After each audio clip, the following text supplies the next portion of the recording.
Hi friends, welcome to this video. നമ്മൾ മുൻപ് വീഡിയോകളിൽ കണ്ടതുപോലെ ഉപബോധ മനസ്സാണ് നമ്മുടെ ജീവിതത്തിൻ്റെ ഡ്രൈവർ എന്ന് പറയുന്നത്. എന്നാൽ മിക്കവാറും ആളുകൾ പരാജയപ്പെടുന്നത് എന്തുകൊണ്ടാണെന്നറിയാമോ? നിങ്ങൾ നിങ്ങളുടെ ഉപബോധ മനസ്സിനോട് സംസാരിക്കുന്നത് തെറ്റായ ഭാഷയിലാണെന്നുള്ളതാണ് വാസ്തവം. നമ്മുടെ ബോധ മനസ്സിൻ്റെ കോൺഷ്യസ് മൈൻഡ് ഭാഷ എന്നത് ലോജിക്കാണ്, മറ്റൊരു വാക്കിൽ പറഞ്ഞാൽ വാക്കുകളാണ്. എന്നാൽ ഉപബോധ മനസ്സിന്റെ ഭാഷ എന്നത്, സബ് കോൺഷ്യസ് മൈൻഡിന്റെ ഭാഷ എന്നത് ചിത്രങ്ങളും വികാരങ്ങളുമാണ്, ഇമേജസ് ആൻഡ് ഫീലിങ്സ്. നിങ്ങൾ വാക്കുകൾ കൊണ്ട് എത്ര പറഞ്ഞാലും ഉള്ളിൽ അതിന്റെ വികാരമില്ലെങ്കിൽ ഉപബോധ മനസ്സിന് അത് മനസ്സിലാകില്ല. ക്വാണ്ടം ഫീൽഡിന് വാക്കുകൾ അറിയില്ല, അതിന് വൈബ്രേഷനുകൾ മാത്രമേ അറിയൂ. നിങ്ങൾ എനിക്ക് ഒരു വീട് വേണം എന്ന് വാക്കുകൾ കൊണ്ട് പറയുമ്പോൾ ഉള്ളിൽ എനിക്കിപ്പോൾ വീടില്ല എന്ന സങ്കടമാണ് അനുഭവിക്കുന്നതെങ്കിൽ പ്രപഞ്ചം സ്വീകരിക്കുന്നത് ആ സങ്കടത്തിന്റെ വൈബ്രേഷനാണ്. അതിന്റെ ഫലമായിട്ട് എന്താണ്? നിങ്ങൾ കൂടുതൽ ദാരിദ്ര്യം അനുഭവിക്കുന്നു. ഉപബോധ മനസ്സ് ഒരു കണ്ണാടി പോലെയാണ്. അത് നിങ്ങളുടെ വാക്കുകളെയല്ല, നിങ്ങളുടെ വികാരങ്ങളെയാണ് ക്വാണ്ടം ഫീൽഡിലേക്ക് പ്രതിഫലിപ്പിക്കുന്നത്. അതുകൊണ്ട് നിങ്ങൾ എന്തിനെക്കുറിച്ച് ചിന്തിക്കുന്നു എന്നതിനേക്കാൾ നിങ്ങൾ എന്ത് അനുഭവിക്കുന്നു, ഫീൽ ചെയ്യുന്നു എന്നത് ആണ് പ്രപഞ്ചത്തിൽ പ്രസക്തമാകുന്നത്. ഇതൊന്നുകൂടി വ്യക്തമാക്കാൻ ഞാനൊരു അനുഭവം പറയാം. ഒരിക്കലൊരാൾ വലിയ കടബാധ്യതയിലായിരുന്ന അവസ്ഥയിൽ എൻ്റെ അടുക്കൽ വന്നു. രാത്രി ഉറങ്ങാൻ കിടക്കുമ്പോൾ അയാൾ കടത്തെക്കുറിച്ച് ഓർത്ത് സങ്കടപ്പെടുമായിരുന്നു. എന്നാൽ ഇതിന്റെ രഹസ്യം മനസ്സിലാക്കിയ അദ്ദേഹം തൻ്റെ രീതി മാറ്റി. കടത്തെക്കുറിച്ച് ചിന്തിക്കുന്നതിന് പകരം കടങ്ങളെല്ലാം വീട്ടിക്കഴിഞ്ഞാലുണ്ടാകുന്ന ഒരാശ്വാസവും സന്തോഷവും അയാൾ ഹൃദയത്തിൽ സങ്കല്പിച്ചു തുടങ്ങി. ഓരോ രാത്രി ഉറങ്ങാൻ കിടക്കുമ്പോൾ ആ സന്തോഷത്തിന്റെ വികാരം, ആ ഫീലിംഗ് അദ്ദേഹം തൻ്റെ ഓരോ കോശങ്ങളിലും അനുഭവിച്ചു. അത്ഭുതം എന്ന് പറയട്ടെ, അടുത്ത കുറച്ചു മാസങ്ങൾക്കുള്ളിൽ അപ്രതീക്ഷിതമായ വഴികളിലൂടെ അദ്ദേഹത്തിന്റെ വരുമാനം വർദ്ധിക്കുകയും കൂടുതൽ വരുമാനം ലഭിക്കുകയും കടങ്ങൾ തീരുകയും ചെയ്തു. അദ്ദേഹം തൻ്റെ ഉപബോധ മനസ്സിന്റെ ഭാഷ മാറ്റിയപ്പോൾ ക്വാണ്ടം ഫീൽഡ് ആ പുതിയ യാഥാർത്ഥ്യം സൃഷ്ടിക്കുകയാണ്.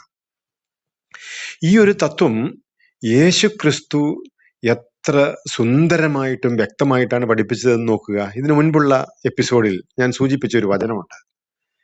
നിങ്ങൾ പ്രാർത്ഥിക്കുമ്പോൾ ചോദിക്കുന്നതൊക്കെയും ലഭിച്ചു എന്ന് വിശ്വസിക്കുവിൻ, എന്നാൽ അത് നിങ്ങൾക്ക് ലഭിക്കും. മർക്കോസിന്റെ സുവിശേഷത്തിൽ 11:24 വചനമാണ്. അപ്പം ലഭിക്കും എന്നല്ല, ലഭിച്ചു, ഓൾറെഡി റിസീവ്ഡ് ആണത്. അങ്ങനെ വിശ്വസിക്കാനാണ് പറഞ്ഞിരിക്കുന്നത്. അതായത് ഭാവിയിലല്ല, ഈ നിമിഷം തന്നെ അത് അനുഭവിച്ചു തുടങ്ങണം. ഇതാണ് ഉപബോധ മനസ്സിന്റെയും ക്വാണ്ടം ഫീൽഡിന്റെയും ഭാഷ. നന്ദി അല്ലെങ്കിൽ ഗ്രാറ്റിറ്റ്യൂഡ് പറയുന്നതിലൂടെ നിങ്ങൾ അത് ലഭിച്ചു എന്ന സന്ദേശമാണ് പ്രപഞ്ചത്തിന് നൽകുന്നത്. ഇനി നമുക്ക് നമ്മൾ ഉപബോധ മനസ്സിനെ ക്വാണ്ടം ഫീൽഡുമായിട്ട് ട്യൂൺ ചെയ്യാനുള്ള ഒരു ചെറിയ വ്യായാമം ചെയ്യാം. ഇതിനെ ഹാർട്ട് ക്വാണ്ടം ബ്രീതിങ് എന്ന് വിളിക്കാം. ഹൃദയത്തിൽ ശ്രദ്ധ കേന്ദ്രീകരിക്കുക. നിങ്ങളുടെ കൈകൾ ഹൃദയത്തിന് മുകളിൽ വയ്ക്കുക, കണ്ണുകൾ അടച്ച് ശ്വാസം ഹൃദയത്തിലൂടെയാണ് അകത്തേക്കും പുറത്തേക്കും പോകുന്നതെന്ന് സങ്കല്പിക്കുക. നിങ്ങളുടെ ഫ്രീക്വൻസി ഉയർത്തുക. ഇപ്പോൾ നിങ്ങളുടെ ജീവിതത്തിൽ നിങ്ങൾക്ക് ലഭിച്ച ഏറ്റവും വലിയൊരു അനുഗ്രഹത്തെ ഓർക്കുക.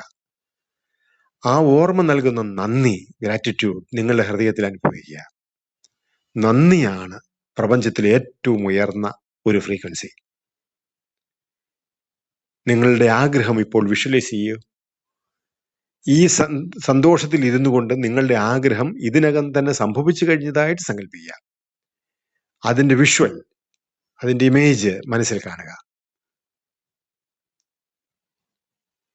ആ സന്തോഷം നിങ്ങളുടെ ശരീരത്തിലെ ഓരോ കോശങ്ങളിലും അനുഭവപ്പെടട്ടെ. ഇനി നിങ്ങൾ പ്രപഞ്ചത്തിന് വിട്ടുകൊടുക്കുക. ഇത് സംഭവിച്ചു കഴിഞ്ഞു, നന്ദി എന്ന് പറഞ്ഞ് ആ വികാരം ക്വാണ്ടം ഫീൽഡിലേക്ക് റിലീസ് ചെയ്യുക. ദിവസവും ഉറങ്ങുന്നതിന് മുമ്പ് ഈ 5 മിനിറ്റ് പരിശീലനം ചെയ്യുന്നത് നിങ്ങളുടെ ഉപബോധ മനസ്സിലെ പഴയ പ്രോഗ്രാമിങ്ങിനെ മാറ്റി പുതിയൊരു യാഥാർത്ഥ്യം സൃഷ്ടിക്കാൻ സഹായിക്കും.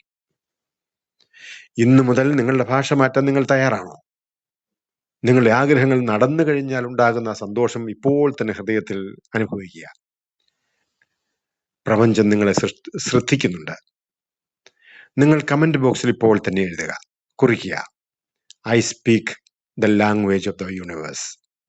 My feelings create miracles. ഞാൻ പ്രപഞ്ചത്തിന്റെ ഭാഷ സംസാരിക്കുന്നു. എന്റെ വികാരങ്ങൾ അത്ഭുതങ്ങൾ സൃഷ്ടിക്കുന്നുവെന്ന് കമന്റ് ബോക്സിൽ എഴുതുക. കൂടുതൽ അറിവുകൾക്കായി universe and energy channel subscribe ചെയ്യുക. ഓർക്കുക, നിങ്ങൾ വെറുമൊരു തരംഗമല്ല, നിങ്ങൾ പ്രപഞ്ചത്തിന്റെ താളമാണ്.